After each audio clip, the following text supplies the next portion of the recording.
Hi, Rachel. How are you? Hey, Rachel. Great way to spell your name too. Yes, I Um, agree. It's not Michael, it's Rachel. you're like Rachel.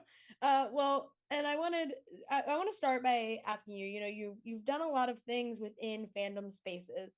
Obviously, the Freddy Krueger space is very dedicated, and the people who love Freddy Krueger love him. You've also directed some of my favorite episodes of Doctor Who.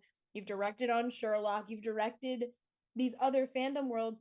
How fun is it to see, the fandoms go to your work and watch your work, but then know that there's something like the Nightmare on Elm Street franchise that will always have those fans who come to you and are like, "Hey, I love Freddy Krueger."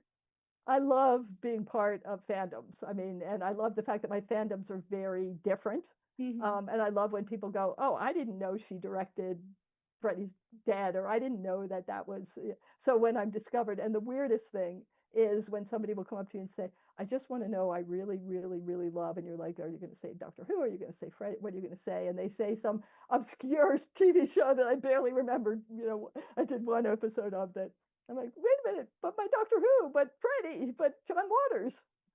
But I'm incredibly fortunate to have had such an incredible, varied career with serious fan favorites.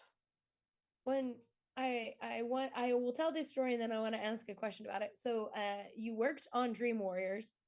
And for me, my mother, this was pre like where you could see what you were putting on the TV. It was like she just picked a channel and went, "This looks like a lawyer movie," and put it on when I was a little kid.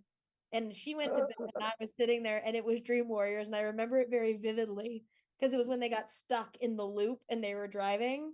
I remember seeing that as like a 6 year old and then discovering Freddy. And then I asked for something to drink. it's fine. Discovering Freddy for the first time because of that and being like, "What is this? I'm terrified." But then I loved him when I got older. For you, though, as someone who's been part of this franchise for so many years, has directed, has worked as a producer, a line producer, whatever it may be, what for you has been the craziest kind of thing that people have told you about their love of Freddy Krueger? I think if you look at the fan mail and people have, I mean, and I have a collection of fan mail where people have done incredible drawings and talked about how it changed their life, even though you're like, well, this is confusing because it is this, how did this serial killer and child molester become an absolute icon? And yet it's not. One thing I tell people is when you go to the cinema or the theater to see Freddy, they are rooting for the kids and they are rooting for Freddy. And that's a really, really interesting cultural phenomenon. Mm. How can you be rooting for the bad guy and yet you want the kids to vanquish and survive? That is an amazing thing that has happened around this franchise. It is but the weirdest thing probably of all is Freddy Krueger Day when Freddy's Dead came out, where the mayor Tom Bradley of Los Angeles declared Freddy Krueger Day, and we had a funeral for Freddy, and we had a coffin, and we had the cast around, mourning Freddy, and that did not go over very well with the conservative groups. Because it is when you think about it, you're like, should we be mourning Freddy Krueger?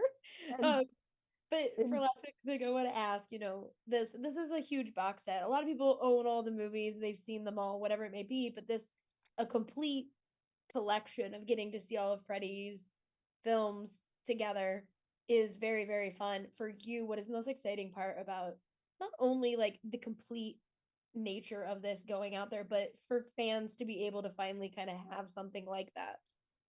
You should buy this entirely for the 3D in Freddy's Dead because it is the redo of the 3D is phenomenal. And Mhm. that 10 minutes is worth the entire box set. So let me diminish everybody else's work, including my own, just to talk about how incredible it is. If you want to see if you own all the movies and yet you want to see it, it looks amazing in 4K. But to see something completely different that you haven't seen before, which is seeing the end of Freddy's Dead the way it was meant to be shown, which is the the timing is different, the color is different, everything is different about experiencing that in 3D. So that's what I am personally most excited about. Um, but because they've put out so many different versions, this is a different version. The directors have come in and color graded and done sound work and made it more vivid. But the 3D, being able to use digital technology is amazing. Well, I can't wait for everyone to get to see it. And so thank you so much for talking with me today. I really appreciate it. Thank you. Thank you. Have a great one. Hi, Jack. How are you? Good. You were just breaking up there. Sorry, could you repeat that? Oh, I was just asking how you were doing. I'm good. I'm Uh, good. I'm great. Thanks. just to start, I wanted to ask you I have my own little story with the Nightmare on Elm Street franchise because my mother thought she was putting on a nice movie and ended up putting on Dream Warriors when I was 6, and so I was terrified of Freddy Krueger until I watched the franchise myself as an adult. But it made a lifelong love for me, and I know that I'm far from the only person who loves Freddy in that way. For you, what has been the most exciting part about not only getting to talk about Freddy Krueger again in this way, but seeing how excited people get to talk about their experience with this franchise? Well, it's really been great because you know, I made the film. It was a sequel to somebody else's film. Mhm. Um, I didn't have a lot of input on the script.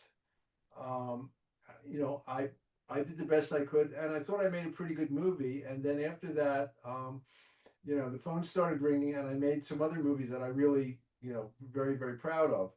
And I never really thought much about Elm Street. You know, I mean, Elm Street for me, you know, it really got things rolling, and you know, I was proud of the work that I did. Um, and it was always sort of considered like the ugly stepsister, you know, Mm, because it didn't quite conform to the template for whatever reason. And I mean, there really wasn't a template. The template was there's a guy called Freddy Krueger, and he comes in, you know, when you're sleeping, and if you've been bad, he kills you, or even if you haven't been bad, he kills you while you're asleep. And you know, they just said try to keep Freddy dark, just make the film scary. That's all. You know, that was it. You know, it sort of broke the cardinal rule when he comes out in the pool party, which I think, you know, was part of one of the reasons why Wes didn't want to do it, because he, you know, he felt it was wrong. But I mean, we were just trying to make our own movie. You know, and so it really wasn't until maybe 10 years ago when I reconnected with the cast, especially Mark Patton, and found out, you know, what had been going on with the movie and how people were now seeing it. And you know, Mark was getting a lot of hate about the film, you know, and he really put himself out there, and he really championed the film.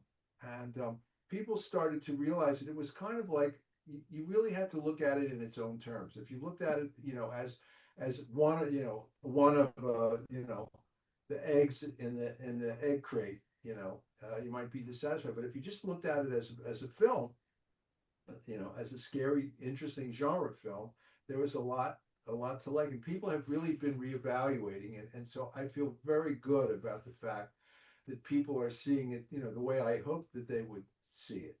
Um, and and especially with this restoration, you know, mm. you know, I was involved in it, and it looks so good, you know, that I really had to reevaluate how I feel about it. You know, that it's, boy, it really it's a good film. You know, it looks great, it sounds great. You know, Yeah. When I so was going to ask so you yeah. about the restoration as well, because I like people are going to experience, like Robert was saying, most people remember watching these on like grainy VHS tapes or like on TV when it wasn't the best quality because it was just like whatever TV we were watching it on. For you, what is the most exciting part about getting to allow audiences to see this in the 4K restoration and experience it for a completely new way? Well,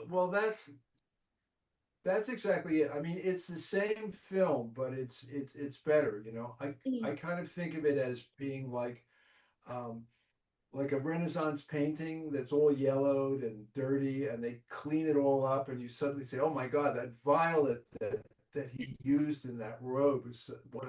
And there's a cat in the background that I never saw before, you know, and and also this is the way the film was supposed to look and the way the film was supposed to sound. It was originally mixed in mono because New Line didn't want to spend the money for stereo. Now it's in Dolby Atmos, and this track is spectacular. I mean, it's really the the, the score.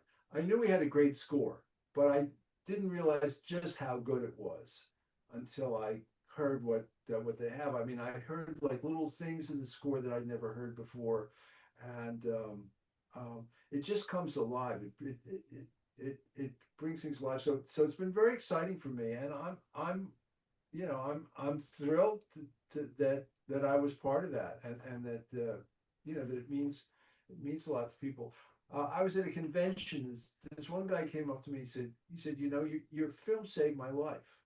And I said, what do you mean? He said, well, I had cancer and I was getting chemo and I was really sick. I felt horrible.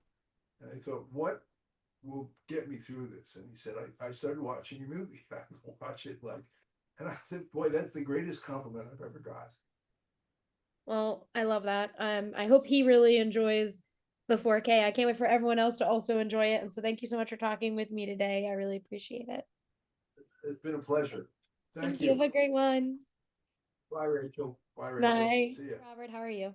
Hi, Rachel. So to start, I think the first time I interviewed you, I told you the story, but when I was 6, my mom thought she was putting on a lawyer movie, and instead it was Dream Warriors. And that was how I ended up learning about Freddy Krueger at a very young age. Was my mom accidentally put on a Freddy Krueger movie, thinking she was putting on some Well, nice Dream thing. Warriors probably did less damage than a movie about lawyers. That is so true. But it does make me want to ask, you have been Freddy for so many years at this point. So many people have their own connection to the character and to the franchise. Do you have a memory of kind of the craziest person story about Freddy, or like feeling towards Freddy Krueger that you're like, I hope that person really likes this box set that's coming out? Well, my agent who passed away recently, Joe Rice, his girlfriend was throwing a bachelorette party for a friend that was getting married. And I was shooting nearby, and they convinced me to go over in the evening and pop up at the window in the kitchen, to scare the girls. What they didn't realize was that there was this great Southern California outdoor lighting underneath the window for the plants. Oh. And the girls had used their mother's beautiful crystal ware, for the champagne, for the bachelorette party. And I popped up and went, ha, boogie, boogie, boogie, boogie. And I'm in full makeup, but I was lit by this awful underneath green lighting from outdoors. And it really looked great. And it freaked the girls out, but they dropped the whole thing of glasses on a tray. And these were like from Tiffany's or somewhere, Neiman Marcus. They were beautiful crystal glasses. And so I learned very early on we had to be really careful and control Freddie when we were going to play practical jokes and things, because you could really cause some harm. And that's great because we did have experiences like that. I remember going out for Thai food in makeup across the street from the old studio we shot it in, and we scared a waiter because it was very dark in the restaurant, and I had the hat on, and I looked up and scared this waiter badly. He dropped all of his trays of food, in fact, and we teased some ladies of the evening on Sunset Boulevard once, and I was in the back of a limo, and that wasn't a good idea either. That poor girl is still running in her acid wash miniskirt. Just little stories of randomly So terrible. yes, that's Freddie Unleashed. Yes, we got to keep Freddie on a tight leash. Well, I know, it's so exciting to actually have like the collection all together, and you can sit and watch all of the Freddy Krueger movies in one go and not have to, be like, what is this one on? What's this one on? Where can I watch this one, kind of deal. For you, how exciting is it for, fans to get to experience this box set and see, I know Rachel was talking about the 3D and Freddy's Dead, and there's like new additions and things that are changed, but what for you is the most exciting part about releasing this into the world? Well, I think what I realize is just how many fans out there experience the Nightmare on Elm Street franchise on VHS, on video. Nothing wrong with that, especially if you were sharing it with family and friends, or you were in the dormitory with an old dog-eared copy from Blockbuster passed around in the dorm. But you didn't see it at its best if you saw it back then, and didn't even see it at its best if you saw it in one of those divided up mall movie theaters. Mm. And maybe later on you might have seen it on DVD, but you didn't see it on a big flat screen yet. We didn't have the big flat screen. Now, any size, decent size flat screen and the 4K, it's unbelievable. It's so pristine. And certain of the films, three, the fan favorite, and then four, which is one of the best shot films of the franchise, Rennie Harlin's film, Mhm. looks so great together as a double bill. Um, and if you see Nightmare 5, which has a production design that's sort of surrealistic, M.C. Escher-esque, with the stairs and Dutch angles and by Stephen Hopkins and everybody upside down and the insane asylum. We used this great new technology to shoot inside the insane asylum where Freddy's mother is trapped, the nun. This floating camera. There's no crew in there at all. It just looks so great now. It's a real amazing camera shot. What they call a oneer now that they've been doing on all these news shows like Adolescence and the Studio. studio. Yeah. But that was our version of that back then. So you can do that, and then when you move into Wes Craven's New Nightmare and or you go back to the original ones and just see them crisp and clean and pristine. It's really a great thing, especially, and I say this especially for fans that are true fans, true believers, but have only experienced it on video. And I know that's a great thing, and it can be in many ways. There's something wonderful about sharing it with your best friend or the kid next door, or even your mom and dad or your older brother, kid sister, or something like that, and you have those cherished memories. But you saw it on a small screen, and you saw it on this video transfer, whereas the new 4K Ultra is just amazing. And I've only seen part four, the Rennie Harlin one, which is great, and that was the cinematographer on that, the cameraman on that, Roy Wagner, the Mhm. DP, director of photography. He changed the whole look of network television when he was the guy that gave that great look to CSI. If you remember when CSI first came out, we all watched it every night and it looked so great. He's the guy that lifted the production value of television.